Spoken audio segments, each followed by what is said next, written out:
Hello friends, कैसे हैं आप लोग। आई होप आप लोग अच्छे होंगे। आज पुनः हम लोग सीखने और सिखाने की प्रक्रिया में तब्दील होने जा रहे हैं। इस सीखने और सिखाने की प्रक्रिया में आज हम लोग क्लास 10th गणित का जो चैप्टर नंबर 1 था दोस्तों, उसी का अध्ययन करेंगे। ठीक है दोस्तों, चैप्टर नंबर 1 में हम लोग इसके पिछले वीडियो में समतुल परिमेय संख्या के बारे में जाना था। ठीक है दोस्तों, आज हम लोग जानेंगे परिमेय संख्या का सरलतम रूप क्या होता है। ठीक है दोस्तों, एकदम आसान है, आपको अच्छे से समझना है। तो चलिए देर न करते हुए आज की पढ़ाई शुरू करते हैं। तो देखिए दोस्तों, लिखा गया है परिमेय संख्या का सरलतम रूप क्या है। तो देखिए ध्यान से समझना है।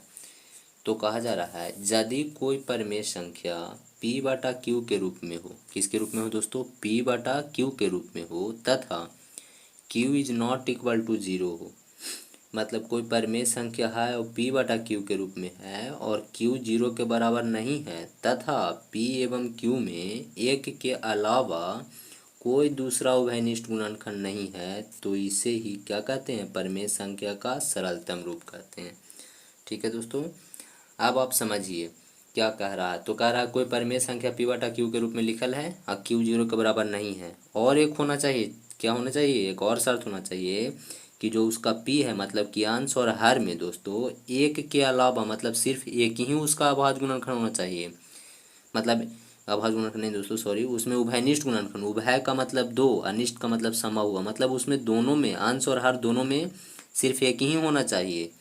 उभयनिष्ठ गुणनखंड मतलब दोनों में सिर्फ एक ही मिलना चाहिए और दूसरा कोई नहीं। जैसे देखिए दोस्तों, जैसे ध्यान से समझिएगा, 3/5 है। कितना है दोस्तों? 3/5 p बटा क्यू के रूप में है। क्यू 0 के बराबर नहीं है। अब क्या देखना है कि 3 और 5 में एक के अलावा कोई दूसरा उभयनिष्ठ गुणनखंड नहीं हो। तो 3 का गुणनखंड कीजिएगा तो कितना आएगा? 3 गुना 1, और 5 का तब 5 गुना 1। अब देखिए तो दोस्तों, ये दोनों में क्या मिल रहा है? सिर्फ एक ही ना मिल रहा है, मतलब एक के अलावा और कोई दूसरा उभयनिष्ठ गुणनखंड है नहीं है। तो 3/5 जो आपका होगा दोस्तों, वो परिमेय संख्या तो है ही है, लेकिन परिमेय संख्या का कौन रूप है दोस्तों? सरलतम रूप है। सरलतम रूप का मतलब एकदम छोटा से छोटा रूप। इसको और हल आप नहीं कर सकते हैं। 3/5 को और काट छाट नहीं सकते हैं। तो जिसको काट छाट ना सकें वही क्या होता है? सरलतम रूप। जैसे हम देखिए दोस्तों, 6/9 लिखिए। अब हम आपसे पूछेंगे क्या यह परिमेय संख्या का सरलतम रूप है? तो ध्यान से, p बटा क्यू के रूप में है, क्यू 0 के बराबर नहीं है। तो एक चीज़ और देखना है कि इसका अभाज्य गुणन करिए। तो इसका अभाज्य गुणन करिएगा तो 2 गुना कितना आएगा? 3। अब अभाज्य गुणनखंड कैसे किया जाता है आपको पता होगा दोस्तों। 6 को ऐसे करेंगे तो 2 से आगे लगाते हैं तो 3 आता है, फिर 3 से लगाएंगे फिर कितना आएगा? 1 आएगा। तो इसका क्या है अभाज्य गुणनखंड? 2 गुना 3 गुना 1। ठीक है, 9 को इसी प्रकार से निकालिए दोस्तों। तो 9 का अभाज्य गुणनखंड निकालिएगा तो 3 गुना 3 आएगा, फिर 3 से लगाएंगे तो 1 आएगा।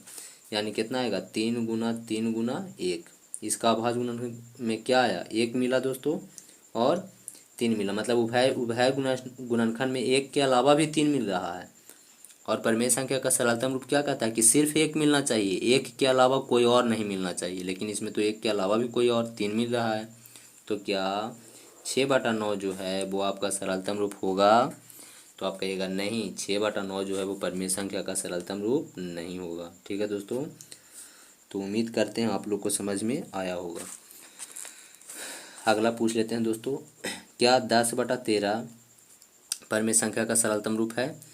तो देख लीजिए, सबसे पहले इसका क्या कर लेंगे? सरलतम रूप है या नहीं इसकी पहचान के लिए दोनों का अभाज्य गुणनखंड निकाल लीजिए। अंश और हर का, तो अंश का अभाज्य गुणनखंड निकालिएगा तो 2 गुना 5 गुना 1 आएगा दोस्तों।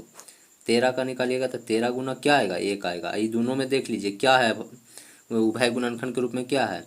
उभयनिष्ठ गुणनखंड। तो कहेगा उभयनिष्ठ गुणनखंड के रूप में 1 है, 1 के अलावा और कोई दूसरा नहीं है जो मिल रहा है, दोनों में है नहीं ना। तो उभयनिष्ठ गुणनखंड का मतलब हुआ कि दोनों में होना चाहिए। तो दोनों में सिर्फ एक ही ना है दोस्तों, और कोई अंक है नहीं है। तो हम लोग क्या कहेंगे? कहेंगे 1 के अलावा कोई दूसरा उभयनिष्ठ गुणनखंड नहीं है। तो p बटा क्यू जो है वो एक परिमेय संख्या का कौन सा रूप है दोस्तों? सरलतम रूप। तो उम्मीद करते हैं आप लोग को समझ में आ गया होगा। तो ठीक है दोस्तों, आज के लिए इतना ही। फिर मिलेंगे नए वीडियो के साथ, तब तक के लिए धन्यवाद दोस्तों।